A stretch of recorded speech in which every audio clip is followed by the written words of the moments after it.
अस्सलाम वालेकुम। Programme D चौक के साथ मैं नसीम सिद्दीकी। आपने देखा कि कल वफाकी हुकूमत की तरफ से 8,487 अरब रुपए का वफाकी बजट पेश किया गया, जिसे वज़ीर ख़ज़ाना शौकत तरीन साहब ने पेश किया। हुकूमत की तरफ से ये PTI हुकूमत की तरफ से ये तीसरा वफाकी बजट था। वफाकी हुकूमत की तरफ से कहा जा रहा है कि ये सबसे बड़ा तरक्याती बजट है, जिसकी वजह से आवाम को बहुत ज़्यादा रिलीफ मिलेगा आने वाले दिनों में। जबकि अपोजिशन का कहना है कि इस बजट से जो इसमें इन्होंने थोड़ी सी फिगर्स को जो है वो ऊपर नीचे किया है और आवाम के लिए ये एक बम बन के गुजरेगा। इस पर गुफ्तगू करने के लिए हमने स्टूडियो में दावत दी है शकील रामी साहब को, जो कि इकोनॉमिस्ट हैं। शकील साहब थैंक यू वेरी मच। और हमारे साथ आमिर सयाल साहब, जो कि हमारे अब तक के फाइनेंस रिपोर्टर हैं, वो भी यहाँ पे मौजूद है। आमिर साहब, आपके आने का शुक्रिया। आमिर साहब, आपसे शुरू करते हैं। आपने इससे पहले काफ़ी बजट जो है वो कवर किए हैं और ये बजट भी आपने देखा।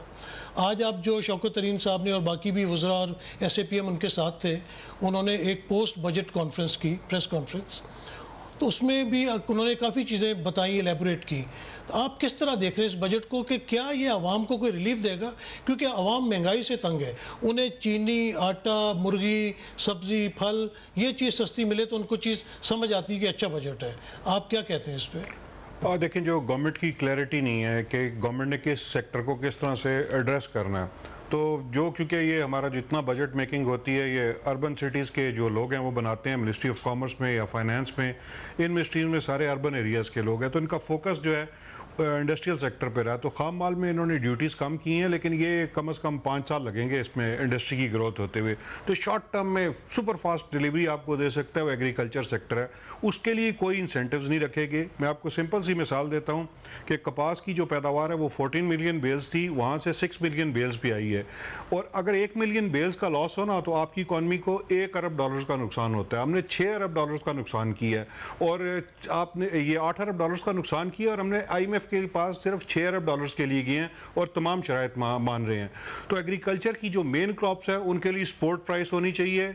किसानों को जब तक आप सपोर्ट प्राइस नहीं देंगे तो ये आपकी पैदावार नहीं बढ़ेगी। आपने $1 बिलियन की वीट इंपोर्ट की है, $3.5 बिलियन का एडिबल ऑयल इंपोर्ट किया और $1 बिलियन के लगभग आप दालें इंपोर्ट कर रहे हैं।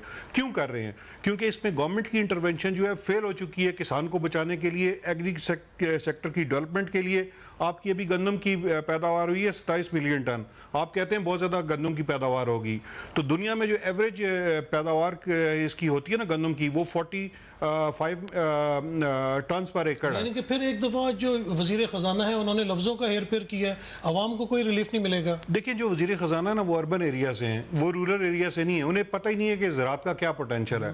तो गंदम की जो इंटरनेशनल एवरेज है वो 45 मन पर एकड़ है, हमारी 27-28 मन फी एकड़ है। इसे आप डबल कर सकते हैं। तो इस पर आप जब तक इंटरवेंशन नहीं करेगी गवर्नमेंट का, जो खासतौर पर इस पर मैं कहूँगा कि गवर्नमेंट ऑफ पंजाब जो है इसकी पुअर परफॉर्मेंस है। गवर्नमेंट ऑफ पंजाब का एग्रीकल्चर का महकमा जो है तबाह हो गया। सबसे पहले आप उसे प्राइवेटाइज कर दें, एग्रीकल्चर एक्सटेंशन को प्राइवेटाइज कर दें, वो कोई डिलीवरी नहीं दे रहे किसान को। आपकी जो गन्नों की पैदावार है ये डबल से ऊपर ट्रिपल हो सकती है। ये प्रोग्रेसिव फार्मर जो है वो 60 मन 70 मन फी एकड़ पैदावार वैसे इस दफा तो बम्पर क्रॉप्स हुई हैं, जिसकी वजह से GDP में 1% इजाफा भी हुआ है। देखिए, जो बम्पर क्रॉप हो रही है ना, वो उसकी ट्विस्ट ये है कि उसमें जो है एकरेज आपकी बढ़ गई है। गन्ना अगर ज्यादा बढ़ा है तो उसकी एकरेज बढ़ गई है, गन्नम की पैदावार ज्यादा हुई है तो उसका एरिया कल्टीवेशन जो है वो बढ़ गया है। एक्चुअल जो स्टेप्स लेने वाले हैं, इसको आपने पैदावार को डबल किस तरह करना, उसमें गवर्नमेंट का कोई रोल नहीं है। आपकी एग्रीकल्चर मिनिस्ट्री कुछ नहीं कर रही और सूबे तो बिल्कुल सोए हुए हैं। यानी कि जो 1 एकड़ पे फिलहाल पैदावार हो रही है, उस 1 एकड़ में उस पैदावार को बढ़ाया जाए तो ग्रोथ फिर होगी। जी, उसको आप बड़ी इजीली डबल कर सकते हैं, इंटरवेंशन ठीक हो। हमने एक 20 साल लगा के एक प्लांट ब्रीडर राइट एक्ट बनाया, वो पिछले 2 साल से वो इम्प्लीमेंट इसलिए नहीं हो रहा कि एग्रीकल्चर मिनिस्ट्री कुछ नहीं कर रही है उस पर। उसे फास्ट ट्रैक किया जाए। ये आपको 6 महीने से 12 महीने में डिलीवरी देगा। आपको मैं सिर्फ एक बात बताऊं कि मलेशिया पाकिस्तान से जो है मीट इंपोर्ट करना चाहता है $1 बिलियन का। वो सिर्फ इसलिए नहीं हो रहा कि हमारे पास आलमी सतह का कोई ज़िबा खाना नहीं है। अगर एक एबिटार आप इंटरनेशनल स्टैंडर्ड का यहाँ पे बना लेते हैं तो आपकी यहाँ से जो मीट एक्सपोर्ट्स कर सकती हैं। आपने उस पर कुछ नहीं किया, आपने उस चीज़ को रोका हुआ है, पोटेंशियल रोका हुआ है। आपने कपास की पैदावार जो है 14 मिलियन बेल से आप 6 अच्छा, ये मिलियन। एग्रीकल्चर बड़ा इंपॉर्टेंट इशू है इस वक्त। रामे साहब से भी इनकी इनपुट लेते हैं। सर, आप क्या कहते हैं ये जो आमिर ने बात की है कि ग्रोथ को बढ़ाया जा सकता है, और अभी ये सिर्फ जो है वो फिगर फजिंग इस वक्त की गई है, कोई बेनिफिट नज़र नहीं आ रहा, आपका क्या अंदाज़? देखें, एग्रीकल्चर के लिए हमें एक बहुत क्या कहते हैं कि उस स्ट्रेटजी की ज़रूरत है जो लोग इसको समझते हों। एग्रीकल्चर में जो हमें पॉलिसी चाहिए, हमें दो हिस्सों में डिवाइड करके चलना है। एक, पहला ऑब्जेक्टिव वो पॉलिसी है कि हमने ग्रोथ लेना है। सेकंड, जो उसका जो ऑब्जेक्टिव वो डेवलपमेंट। ग्रोथ जो लेना है उसको हमने कैसे स्ट्रेटेजाइज करना है, उसके लिए जो अर्जेंटली हम कर सकते हैं, हमारे पास चाइना हमें उनका अपना प्राइवेट सेक्टर लेके आ रहा है CPEC के अंदर। हम ग्रोथ स्ट्रेटेजी को मद्देनजर रखते हुए उसके प्राइवेट सेक्टर को मैक्सिमम एंगेज करें। और उनके उसके मज़े की बात यह है कि हमारी शायद पॉलिसी नहीं अभी तक है कि जो क्या कर सके कि कॉर्पोरेट फार्मिंग को हम पे इधर इंट्रोड्यूस करवा सकें। कॉर्पोरेट फार्मिंग हमें ऐसे इंट्रोड्यूस करनी है जिसमें हमारे डेवलपमेंट ऑब्जेक्टिव ना कहीं लूज़ हो। ये नहीं करना कि आप सारा मादर पिदर आज़ाद कर दें, मगर आपने वो भी करना है कि इन्वायरमेंट सेटल। ये बड़ा लंबी डिबेट है, मैं आपको मुख्तसर बात बता रहा हूँ।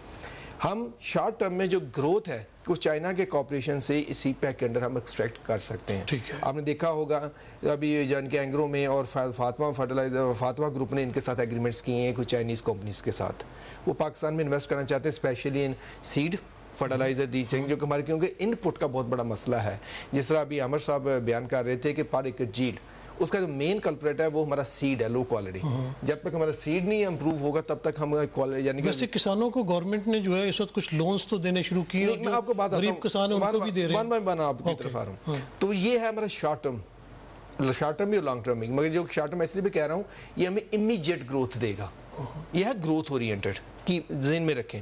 अब डेवलपमेंट के लिए हमें स्मॉल फार्मर और मिडिल जो के साइज़ के फार्मर उनके लिए काम करना है। ये मेरे जब मैं इसको स्टेटिस्टिक्स देखता हूँ, हमारे 8.2 मिलियन फार्म्स हैं पाकिस्तान में, जिसमें 7.3 मिलियन वो हैं जो लेस देन 12 एकड़ है। ओके, अगर हम इसको लेके जाएं कि लेस देन 1 एकड़, वो भी मोर देन 1 मिलियन है। लेस देन 1 एकड़ कि जिनके पास 1 एकड़ भी नहीं है। अब अगर गवर्नमेंट कहे जी कि हमने भी क्या कहते हैं उनको जी देने लगे हैं 2 लाख का कर्जा, वो कैसे लेगा? 1.5 लाख का कर्ज वो कैसे लेगा? किस चीज़ को प्लेज करेगा? गवर्नमेंट ने वैसे तो नहीं दे देना जी हम आप आए आपको कर्ज दे रहे हैं। यहाँ पर हमें है डेवलपमेंट ओरिएंटेड पॉलिसी की, और डेवलपमेंट ओरिएंटेड पॉलिसी के लिए सबसे पहला काम हमें ये करना है कि ब्लैंकेट सब्सिडी को ख़त्म करें। आइडेंटिफाई करें कि किस फार्मर को सब्सिडी की ज़रूरत है। मतलब देखें ना, अभी जो दे रही है ना ब्लैंकेट सब्सिडी की, हम एक बैग पे 1000 रुपये की हम देंगे जनाब सब्सिडी। अब मुझे बताएं जो 2 एकड़ से जो है 2 एकड़ लेस देन 2.5 एकड़ जो फार्मर्स हैं वो अराउंड अबाउट 3 मिलियन है। अब 1000 का अगर सब्सिडी देते हैं वो 5-6 हज़ार की फिर भी बैग नहीं खरीद पाएगा। तो ये सब्सिडी किधर जाएगी? जो बिग फार्मर है जो किसको अफोर्ड करता है वो ले जाएगा। तो वो जो लोन देने का कह रहे हैं जिसकी 12 एकड़ से 1 बाय 1 आ रहा हूँ मैं इस पे ना। अब देखें, इसको आपने चेंज करना है, आपने इसको टारगेटेड सब्सिडी करना है। आप ये मेक बनेगा मैंडेटरी कर लें, आपने जो टारगेट सब्सिडी देनी है वो मोर देन 12.5 एकड़ नहीं देंगे पहले। और इसमें भी डिवाइड करें सब डिवीजन। ग्रुप फर्स्ट जो कि लेस देन 5 एकड़ है, उनके जगह आप 3 एकड़ कर लें, उनको फ्री ऑफ कॉस्ट दें, क्योंकि वो तो अफोर्ड ही नहीं कर पाता। और ये वो लोग हैं जो पॉवर्टी में एंगेज हैं। आप इसको एहसास प्रोग्राम तो चला रहे हैं कि इसको बिलियंस ऑफ रुपीस दे रहे हैं, आप उसको इधर कन्वर्ट करें। ओके, क्योंकि जो मेरा बड़ी इसमें क्लैरिटी है मेरे जहन में, आप बैगर बना के पॉवर्टी ख़त्म नहीं कर सकते। लोगों को आप इकोनॉमिक एक्टिविटी में इंगेज करें। अब देखें, जब इकोनॉमिक एक्टिविटी जनरेट होगी, जो गवर्नमेंट कहती है कि हमने 4.8% का ग्रोथ रेट भी लेना है, हमारा रेवेन्यू भी बढ़ेगा। जब इकोनॉमिक एक्टिविटी जनरेट होगी फिर रेवेन्यू और ग्रोथ दोनों बढ़ेगे। अगर आप सबसिस्टेंस और नॉन्स की पॉलिसी बनाते जाएंगे तो वो आपका नहीं बढ़ेगा। सबसिस्टेंस सिर्फ उनको दें जो काम नहीं कर सकते, जो मतलब या तो एज फैक्टर है या डिसेबिलिटी है। बाकी जिसको पैसा देना उसको एंगेज करना चाहिए। मुर्गी पालने का जो काम था, मैं तो उसका बड़ा एडमायर हूँ। गवर्नमेंट मुझे नहीं समझाती कि उसको क्यों पीछे डाल दिया। अब उसको लेकर, अच्छा फार्मर की बात कर रहे थे, उसको टारगेटेड सब्सिडी दें। बिग फार्मर को कहें मार्केट में है ना, अब मार्केट में प्ले करें भी, आपके लिए मार्केट हमने कंड्यूसिव बना दी है, उसमें करें। जो स्मॉल फार्मर है उसको सब्सिडी दें, नंबर 1। नंबर 2, फिर वहां पर जो मार्केट का स्ट्रक्चर है, अब अभी बात कर रहे थे हमने मिडिल मैन को ख़त्म कर देना है। बेशक करें, वो ये बताएं मिडिल मैन का अल्टरनेटिव क्या है। मिडिल मैन आप फार्मर को पैसे देता है बच्चों के एजुकेशन के लिए, उसकी बीमारी के लिए, उनकी शादियों के लिए, उनकी और ज़रूरियात जो कि नहीं होती। अब बैंक जो है क्या इन ज़रूरियात के लिए पैसे देगा फार्मर को? कभी भी नहीं। नंबर 2, मिडिल मैन सिर्फ पैसे नहीं देता, मिडिल मैन उनके लिए मार्केटर है, उनके लिए ट्रांसपोर्टर है, क्योंकि जो एग्रीकल्चर की ज़रा कमोडिटीज़ होती हैं, कोऑर्डिनेशन करवाता है दोनों के दरमियान। एग्रीकल्चर की जो ज़रा कमोडिटी होती है पेरिशेबल कमोडिटी हैं, मतलब जल्दी ख़राब हो जाती हैं। अब उनको टाइम पे बेचना सबसे बड़ा मसला है। फार्मर ना तो वो अफोर्ड करता है कि उसको शहर में लेके, अगर शहर में लेके आता है उसका स्किल्स नहीं है। साहब यहाँ पे एक ब्रेक लेनी है, ब्रेक लेते हैं उसके बाद वापस आते हैं। यहाँ पे ब्रेक लेते हैं, ब्रेक के बाद वापस आते हैं।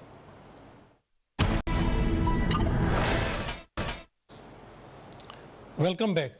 स्टूडियो में हमें ज्वाइन किया आरिफ जीवा साहब ने, जो कि बिल्डर भी है और डेवलपर भी है। आपको खुशामदीद कहते हैं शो में। आरिफ साहब ये बताइएगा कि जो कल बजट पेश किया गया उसमें कहा गया है कि रियल स्टेट में या डेवलपर्स में या बिल्डर्स के कारोबार में उन्होंने बहुत मराहत दी हैं, जिसकी वजह से 40-45 और इंडस्ट्रीज़ जो है उसके अंदर भी जो है वो एक अच्छाई आएगी। तो आप क्या समझते हैं कि इससे कोई बेहतरी आएगी? जी थैंक यू वेरी मच। देखिए ये तो मुराद गवर्नमेंट दे चुकी है, पिछले से बजट से पहले दे चुकी है, तकरीबन 18 माह हो चुके हैं।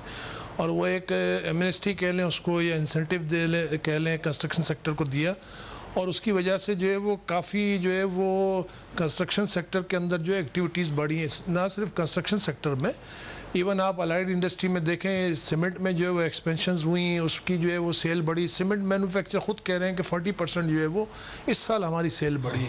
इसी तरीके से स्टील सेक्टर्स में एक्सपेंशंस हुई, उनकी सेल बढ़ी है। टाइल सेक्टर में, सैनिटरी में, तकरीबन हमसे रिलेटेड 72 इंडस्ट्रीज़ हैं, जिसमें जो है 42 डायरेक्ट हैं और 30 इनडायरेक्ट हैं। इन तमाम में जो है वो मूवमेंट आई है, और तमाम जगहों पे जो फिगर्स आ रहे हैं वो ये कह रहे हैं कि सब इंडस्ट्रियाँ चलना शुरू हुई हैं। जॉब क्रिएशन भी हुई हैं 100%। जब देखें, जब एक इंडस्ट्री 12 घंटे चल रही है, 12 घंटे प्रोडक्शन कर रही है, उसकी जगह 16 या 24 घंटे प्रोडक्शन करती है, तो उसका जो है वो स्टाफ डबल हो जाता है। और जब आप एक्सपेंशंस करते हैं तो आपको नौकरियां भी मिलती हैं। तो इन्होंने एक्सपेंशंस भी किए हैं।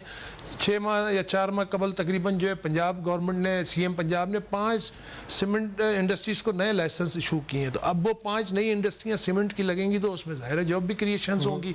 तो ये तमाम इंडिकेटर्स जाहिर करते हैं कि जो गवर्नमेंट ने ये हमें इंसेंटिव दिया था, ये पैकेज दिया था, वो आज की तारीख तक कामयाबी से चल रहा है। अब आप आ जाए कल के बजट के ऊपर। ठीक है। कल एक फिर जो है वो गवर्नमेंट ने गलती की है, और उसको जो है वो हम बार बार हर जगह आपके फोरम से भी और हर फोरम पे इस बात को कह रहे हैं कि कल गवर्नमेंट ने 2 चीज़ें जो है वो की हैं। एक तो ये जो कैपिटल गेन टैक्स जो है वो गवर्नमेंट ने तकरीबन जो है स्लैब बना दिया था उसका, कि आप जो है 4 साल के अंदर अगर आप 4 साल उसको होल्ड करते हैं प्रॉपर्टी को, उसके बाद आपसे कैपिटल गेन टैक्स नहीं लिया जाएगा। और 2 मिलियन से अबव होगा गेन टैक्स तो इतना लिया जाएगा, 2 मिलियन से बेल होगा तो नहीं। वो जो कल एक शौकत अली साहब ने अभी तक उसको, शौकत तरीन साहब ने उसकी क्लैरिटी भी नहीं दी है अभी तक। एक सिंपल लाइन लिखी है कि जी इसको जो है वो हम वापस ले रहे हैं। लेकिन बात ये कि अगर आप जो है एक सेक्टर अच्छा जा रहा है, एक सेक्टर अच्छा काम कर रहा है, डिलीवर कर रहा है, आप खुद कह रहे हैं कि रिजल्ट ओरिएंटेड जो है वो हमने जो पॉलिसी दी है वो रिजल्ट ओरिएंटेड, फिर क्यों आप उसको जो है उसके अंदर कोई ना कोई नई चीज़ ऐसी कर दें? इसमें आपने समझते पहले भी जब इसाक डार साहब ये लेके आए थे स्लैब, उससे पहले रियल स्टेट की बाइंग में बड़ी तेज़ी थी। लेकिन जब आपने ये स्लैब रख दी कि 2 साल आपको रखना पड़ेगा, उसके बाद बेचेंगे तो इतना गेन टैक्स देना पड़ेगा, अगर आप इसको ओपन कर देंगे तो इससे कुछ मार्केट में तेज़ी नहीं आ जाएगी? नहीं है ना। देखें ना, आज मेरी प्रॉपर्टी मैंने जो परचेज़ की है, मुझे गवर्नमेंट ने 2 साल पहले कहा कि आप 4 साल तक अगर उसको होल्ड करते हैं तो आपको इस पर कोई गेन टैक्स नहीं देना। मिसाल है, अगर मेरी 10 मिलियन की प्रॉपर्टी मैंने आज से 2 साल पहले ख़रीदी है और आपने 4 साल का मुझे टाइम दिया है, और 4 साल कंप्लीट होने के बाद मैं 12 मिलियन की बेचता हूँ, मैंने 2 मिलियन अर्न किया, तो उसमें मुझे कोई गेन टैक्स नहीं देना। आज आप अनाउंस कर रहे हैं कि जी वो हमने ऑर्डर वापस ले लिया, तो मेरी तो प्रॉपर्टी के 4 साल पूरे ही नहीं हुए। रामे साहब, आप कैसे देखते हैं इस चीज़ को, ये जिन्होंने कल अगर वापस ले लिया ये गेन टैक्स वाला मामला? देखिए, जो इकॉनमी होती है ना, वो एक डिसीजन या एक डायरेक्शंस पे नहीं होती है। अगर हम एक साइड पे हम एडवोकेट करते हैं कि प्राइवेट सेक्टर को मोर यानी कि रोल प्ले करना है, इवन कि जहाँ भी एडवोकेशन ये होती है कि स्टेट ओन एंटरप्राइजेस को भी आप प्राइवेटाइज करें, हालांकि मैं इसके बहुत ख़िलाफ़ हूँ, इस पर कभी फिर बात होगी। मैं तो चाहता हूँ ये कभी किसी सूरत भी प्राइवेटाइज नहीं होनी चाहिए। अब दूसरी तरफ हमारा जो कि प्राइवेट सेक्टर है वो मुझे कहता है कि हर दफ़ा मुझे कंसेशन दो। मैं इनकी बात नहीं कर रियल स्टेट की, आप तमाम सेक्टर को देख लें। अब मुझे कोई एक बात समझा दे, तो स्टेट कहाँ से रन होगी? गवर्नमेंट ने तो फिर टैक्स पे चलना है ना। अब टैक्स नहीं, अगर रेवेन्यू उसका हर किसी को कंसेशन दे रही है, अल्टीमेटली ये होता है कि इनडायरेक्ट टैक्सेस बढ़ते हैं, आपका गरीब फिर फंस जाता है। और ये जब गरीब फंसता है ना, तो ये एक स्पाइरल इफेक्ट होता है, स्पिलओवर इफेक्ट, आपकी पूरी इकोनॉमी को ले बैठता है।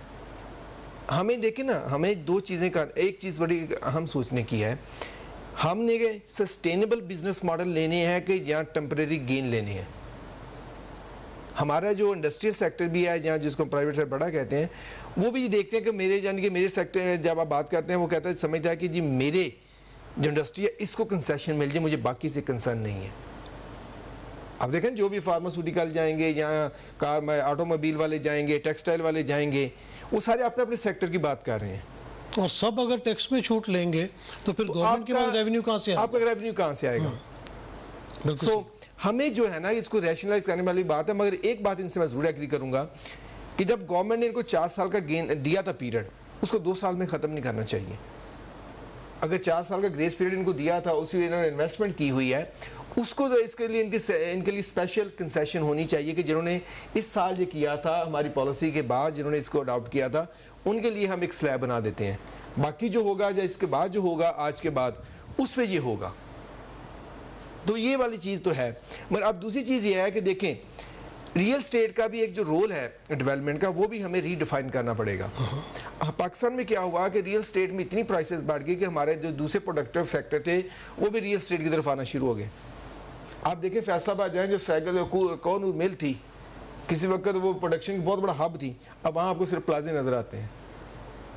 हाँ, शिफ्ट होना शुरू हो गए, हाउसिंग सोसाइटीज वो बनना बंदा शुरू हो देखता है गई। जनाब कि मैंने जो अभी मिल लगानी है उसको रात दिन चलाना है, तो साल बाद मुझे 10 लाख का फायदा होना है या 20 लाख का या 1 करोड़ का फायदा होना है।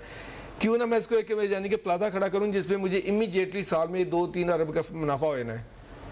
लेकिन वो वन साइडेड नहीं होगा, एक दफा का वो ये मैं बात कह रहा हूँ ना, वो वन टाइम एक्टिविटी है, कुछ लोग अमीर हो जाएंगे, मगर आपकी इकोनॉमी का जो साइकिल है वो आपका रिवर्स होना शुरू जी हो बस अब आप क्या कहेंगे इस पे? देखिए मैं जो है ना रामे साहब जो कह रहे हैं, एक थोड़ा सा इसकी क्लैरिटी दे दूं।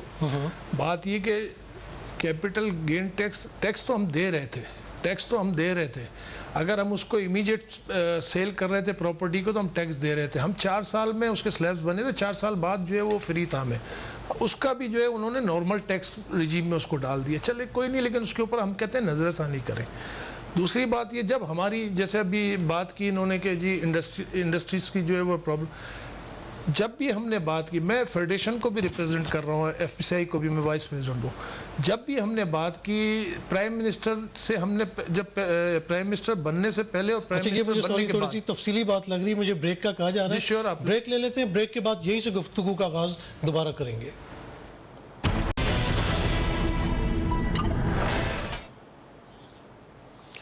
Welcome back.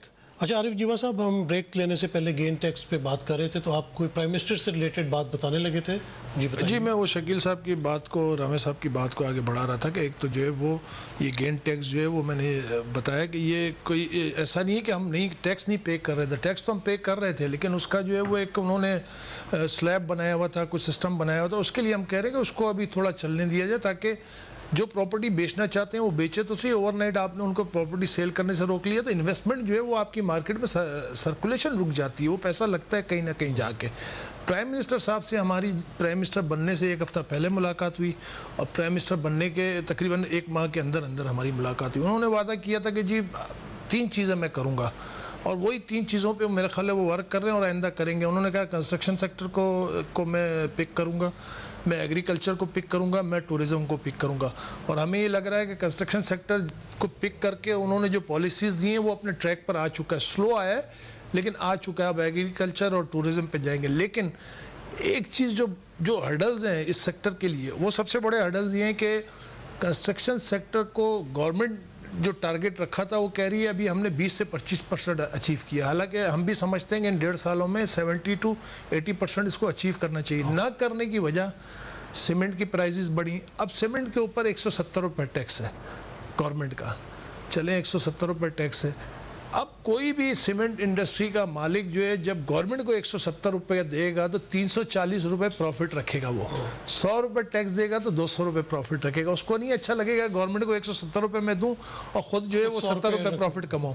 तो गवर्नमेंट को नेगोशिएट करना चाहिए। स्टील सेक्टर का भी यही पोजीशन है कि आज 1,47,000 रुपये रेट हो गया है, लास्ट दिसंबर के अंदर 1,21,000 रुपये रेट था।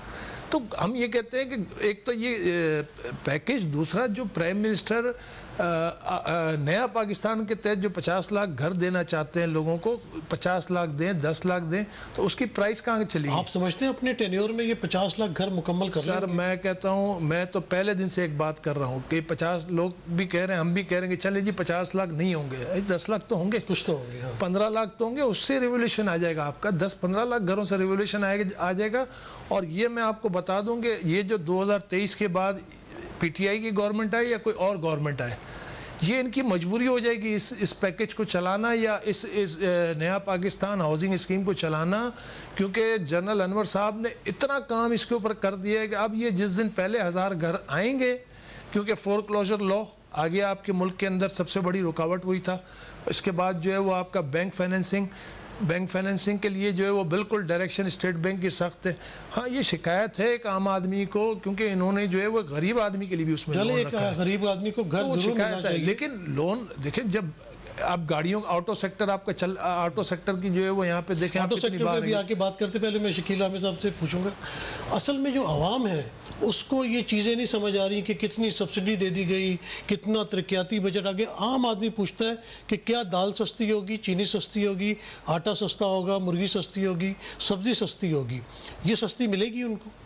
देखें, मैंने जो पहले बात की थी, अगर तो हम प्रोडक्शन सेक्टर की तरफ जाएंगे, मान जो भी इनका मुर्गियों का प्रोग्राम था उसको दोबारा रिवाइव करें, उसको लोगों की जो इकनॉमिक एक्टिविटी भी जनरेट होगी और आपको क्या कहता है कि अंडा भी सस्ता मिलेगा, मुर्गी भी सस्ती मिलेगी, नंबर 1।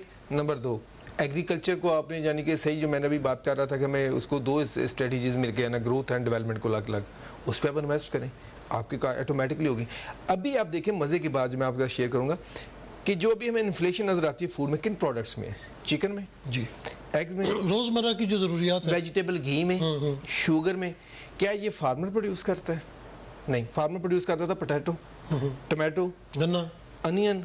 अब देखिए इनकी प्राइसेस कितनी नीचे आई हैं। अभी आपको यानी कि ईद के दिनों में भी आपको ये वाले जो थे आपको यानी कि 20-30 रुपए किलो पर केजी मिल रहा था, बिल्कुल इसी तरह ही। और जो इसका अगर आपको इस्लामाबाद मार्केट में 20-30 का मिल रहा है, इसका मतलब जब फार्मर से ले गया होगा तो रुपये 2 रुपये या 5 रुपये का लेके आया होगा। आप जो देखिए ना, आप बुरा उसको कह रहे हैं कि जो बेचारा खुद पीसा जा रहा है, उसकी प्रोडक्ट को आपने जीरो पे ले आने की कोशिश कर रहे हैं और उसको आप कहते हैं पावर्टी ख़त्म होगी। पावर्टी तो बढ़ेगी, क्योंकि हमारी जो मेजर पावर्टी क्या है कि वो तो यानी कि आपके गाँव में है, आप उसकी यानी कि इनकम को ख़त्म कर रहे हैं। उसने सिर्फ ये जो होती है ना, उसकी इनकम बड़ी इंपॉर्टेंट होती है उसके लिए, वो सारी चीज़ें नहीं बना रहा था। उसने घी भी मार्केट से खरीदना है, स्पाइसेस भी मार्केट से खरीदनी है, उसने क्या कहते हैं कि इसकी बेकरी की चीज़ भी मार्केट से खरीदनी है, बच्चों की एजुकेशन पे भी लगाना है, कई कुछ करना है। अब उसकी आप इनकम को स्क्वीज़ करके कहते हैं जी हम असास प्रोग्राम दे रहे हैं, आप पैसा भी खर्च कर रहे हैं और रिजल्ट भी नहीं ले रहे। आप असास प्रोग्राम को कन्वर्ट करें प्रोडक्टिव मीन्स के लिए, उनके साथ काम करें कि जिनकी आपकी इनकम बढ़ानी है। अब जो बात हो रही है, मछली पकड़ के ना दे उनको, मछली दे ना, मछली पकड़ना सिखाएं। और दूसरी बात होता क्या है, आप जब गवर्नमेंट के सर्कल है, इवन मैं देखता हूँ अभी कि चैम्बर का रोल भी कम हो गया इनके साथ इंटरेक्शन का। क्यों? जो बड़े ग्रुप हैं वो डायरेक्ट एक्सेस रखते हैं, वो कहते हैं जनाब, वो जो प्राइम मिनिस्टर को बताते हैं जी हमने ये कर दिया, वो कर दिया, जब हमें ये दे वो दे दें। अब चैम्बर किसी मुल्क के लिए बहुत ज़रूरी होता है, क्योंकि जो स्मॉल मीडियम और माइक्रो इंडस्ट्री होती है या एंटरप्रेन्योर्स जो होते हैं वो वहाँ होते हैं। दुनिया में अभी भी जो देखें ना, micro small and medium enterprises जो है यूएन के मुताबिक 90% कंपनियाँ इस वक्त दुनिया में जो 70% एम्प्लॉयमेंट जनरेट करती हैं, 50% दुनिया का ग्लोबल जीडीपी प्रोड्यूस करती हैं। आप जर्मनी को पढ़ लें, मोर देन 60% एसएमईज है। चाइना को पढ़ लें जो अभी ग्लोबल पावर है, 6 यानी कि 50 to 60%। स्मॉल इंडस्ट्री पे बात करते हैं, मुझे ब्रेक लेनी है, ब्रेक लेते हैं, ब्रेक के बाद वापस आते हैं।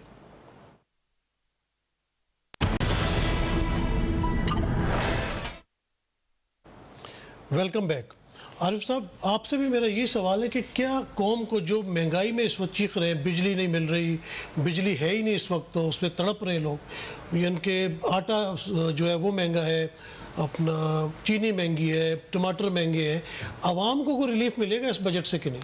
देखिए आवाम को फिलफौर तो कोई ऐसा इस मद में कोई इतना रिलीफ मिलने वाला नहीं है, लेकिन जो अभी हम डिबेट कर रहे थे, मैं आपको एक बात, एहसास प्रोग्राम की जो हम बात कर रहे हैं, देखिए एक गवर्नमेंट के पास इदारा है नेफ्टेक, जो वोकेशनल ट्रेनिंग जो है वो देता है बच्चों को, जिसका मैं बोर्ड मेंबर खुद भी हूँ, मैं उसके BOM में हूँ। इन्होंने जो है वो 1 अरब रुपया लास्ट ईयर 10 अरब रुपये दिए थे, और अभी जो है मेरा ख्याल है एहसास प्रोग्राम के लिए कोई 26 अरब या कुछ रखा है। आप इससे अच्छा ये है कि उसको फाल करें, उसको ज़्यादा ऊपर लेकर आएँ। उसमें एक बच्चा अगर आपके यहाँ स्किल्ड लेबर की भी कमी है, आपके पास स्किल्ड लोग नहीं है, आपको जो है वो स्किल्ड लोग ढूंढने पड़ते हैं। आज जब आपकी इंडस्ट्रीज़ की एक्सपेंशन हो रही है, आपकी जो है वो कंस्ट्रक्शन सेक्टर की एक्सपेंशन हो रही है, तो आपको स्किल्ड लोग चाहिए। दूसरी सबसे बड़ी बात ये है कि मैं अगर किसी को, मैं अपने सेटअप में, मेरे पास जो स्टाफ है, मैं उसको खैरात देने की बजाय या उसको 12,000 रुपये महीना देने की बजाय मैं ये बेहतर समझता हूँ कि उसका एक अच्छा बच्चा जो पढ़ लिख सकता है, मैं उसको एक अच्छी एजुकेशन दिला देता हूँ, ताकि वो अपनी पूरी फैमिली को संभाल लेता है। अपनी फैमिली नहीं, बल्कि 2 और फैमिलीज़ को भी, जब वो एक हायर एजुकेशन पे चला जाता है तो वो 1-2 फैमिलीज़ और जो है वो अपने साथ इंजेक्ट कर लेता है। तो इसके ऊपर काम करने की, देखिए आपको ये मैं बताऊँ, टमाटर महंगा हो गया, प्याज महंगी हो गई, आलू महंगा हो गया। इस दुनिया, पाकिस्तान की तारीख़ में या दुनिया की तारीख़ में कभी ऐसा नहीं हुआ कि जो रेट हुए उससे रिवर्ट हुए। आप इनको वो ऐसी तालीम दे दें, ऐसी स्किल्ड दे दें कि इनकी ताकत हो वो टमाटर और प्याज ख़रीदने की। आज हम ख़रीदने जाते हैं तो हम फ्रूट ख़रीदते हैं तो हम प्राइस जो है वो कहता है वो दे देते हैं कि नहीं यार, भले 20 रुपये ज़्यादा ले रहा है, हमें फ़र्क नहीं पड़ता, इसको फ़र्क पड़ता है। तो हमारी पूरी कौम ऐसी हो जाए कि वो उसको फ़र्क नहीं पड़े और वो एक अच्छी, अपने बच्चों को एक अच्छी सेहत दिला सके, एक अच्छी तालीम दिला सके। एक बच्चा पढ़ेगा तो उसको एहसास होता है कि उसकी पूरी आगे फैमिली को वो पढ़ाता है। एजुकेशन के ऊपर हमें काम करने की ज़रूरत है। जी, एजुकेशन पे काम करने की बहुत स्किल्ड लेबर हमें। शकील आमिर साहब, ये बताइएगा कि ये जो माफियाज का जिक्र आता है, तो माफियाज भी बीच में बैठे हैं जो प्राइस हाइक करते हैं, उनको भी कंट्रोल करना चाहिए, उनको कैसे ख़त्म किया जाए? माफिया तो हर जगह ही है, आप किस शोबे का नाम लें, इवन आपको भी तो एजुकेशन में भी माफिया नज़र आएंगे, हेल्थ में भी नज़र आएंगे। हालांकि ये 2 जो एजुकेशन तलीम है, जो पैगम्बरों का काम है, उसमें भी आपको हो गया। ये बड़ी बदकिस्मती है हमारे मुल्क की। मगर मैं बजाय इसके कि आपके सवाल का जवाब दूँ, बड़ा लंबा होगा, मैं एग्री करूँगा इन सॉरी मैं आपका आरिफ साहब से, स्किल बहुत ज़रूरी है। अगर आपने इस मुल्क को चेंज करना है ना, तो आपको हुनर देना होगा। अभी हमारे पास फिर अपॉर्चुनिटियाँ, मतलब CPEC के अंडर मेरे अंदर millions of dollar, hundreds of million of dollar China ने हमारे साथ इन्वेस्ट करने के लिए तैयार होना। हमें से क्या कहते हैं कि वो हमें कर्जा नहीं दे रहा, वो हमें एज ए एड दे रहा है कि आप इसको इन्वेस्ट करें इसमें और आगे लेके आएँ। अगर आपने इस मुल्क को चेंज करना है ना, तो जो भी आरिफ साहब ने बात की, अगर इसको हम पल्ले बांध लें, हमें स्किल देनी है, स्किल दे के उसको जॉब मार्केट में भेजना है। आप देखें बाहर दुनिया में बड़ी जॉब्स निकलती हैं जो भी यानी कि होती हैं, हमारे लोग क्यों नहीं अभी जा रहे हैं? हमारे क्यों राह में थे? अभी जो कि ट्रांसफॉर्मेशन हो रही है दुनिया में, चाहे सऊदी अरेबिया हो, चाहे UAE हो, कुवैत हो, अभी ये ट्रांसफॉर्मेशन की तरफ जा रहे हैं। वहाँ अनस्किल्ड लेबर की ज़रूरत ख़त्म हो रही है। वापस आ गए ना आपके लोग, अब वो जाएंगे स्किल्ड लेबर पे। हमें बल्कि पास मौका है कि हम उस पर इन्वेस्ट करें। This is the key area, अगर हम इसको पल्ले बांध लें। शकील साहब, यहाँ पे वक्त हमारे पास ख़त्म हो रहा है। आप दोनों मेहमानों का बहुत शुक्रिया। स्किल्ड लेबर की बात की कि स्किल्ड लेबर जो है वो होनी चाहिए। एहसास प्रोग्राम के तहत इसका बजट और बढ़ाना चाहिए। लोगों को खैरात देने की बजाय अगर आप कोई हुनर देंगे तो वो अपने पूरे ख़ानदान के लिए पैसे कमा सकेगा। आज तक के लिए इजाज़त दीजिए, कल दोबारा हाजिर होंगे 7 बजे। अल्लाह हाफिज़।